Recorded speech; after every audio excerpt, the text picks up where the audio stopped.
ప్రభునామమునకు స్తోత్రములు. క్రీస్తునందు ప్రియమైన దేవుని బిడ్డలారా, మరొకసారి మనమంతా ఈ రీతిగా కలుసుకోవడానికి ప్రభు మనకు సహాయం చేశారు. అందును బట్టి ఆయనకు స్తోత్రాలు చెబుతూ మరొక వాక్య భాగాన్ని ఈ సమయంలో మనం ధ్యానం చేద్దాం. 99వ కీర్తన భాగంలో 6వ వచనంలో 2వ లైన్ చదువుదాం. ఆయన నామమును బట్టి ప్రార్థన చేయు వారిలో సమూయేలు ఉండెను. వారు యెహోవాకు మొరపెట్టగా ఆయన వారికి ఉత్తరం ఇచ్చెను. దేవుని బిడ్డలారా, ప్రత్యేకించి సమూయేలు గురించి బైబిల్ గ్రంథంలో ఆత్మదేవుడు రాయించిన మాట, ప్రార్థన చేయు వారి జాబితాలో సమూయేలు ఉండెను.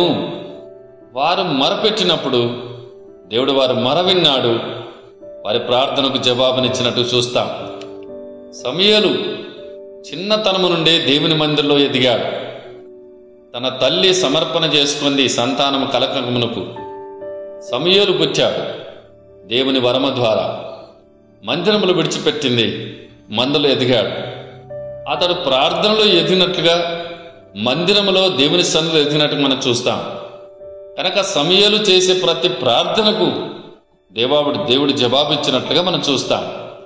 ప్రార్థన చేయవారు పాపము చేయరు, పాపము చేసేవారు ప్రార్థన చేయరు. ప్రార్థన చేసేవారు రక్షింపబడతారని దేవుని వాక్యం చెబుతుంది. కనుక దేవుని బిడ్డలారా, సమూయేలును ప్రార్థన జాబితాలో చేర్చాడు. నీవు కూడా ఒక మంచి ప్రార్థన పరుడుగా అయితే నీవు కూడా సమూయేలు మరి వ్రాయబడినట్లుగా, సమూయేలు గురించి చెప్పినట్లుగా నీ గురించి కూడా ప్రార్థన పరులు నిన్ను మెచ్చుకుంటారు. నీ చేసే ప్రార్థనకు దేవుడు జవాబిస్తున్నందువలన అనేకులకు ఆ ప్రార్థన ఆశీర్వాదకరంగా ఉంటుంది. అలాంటి కృప దేవుడు మనకు దయచేయునుగాక. ఆమేన్.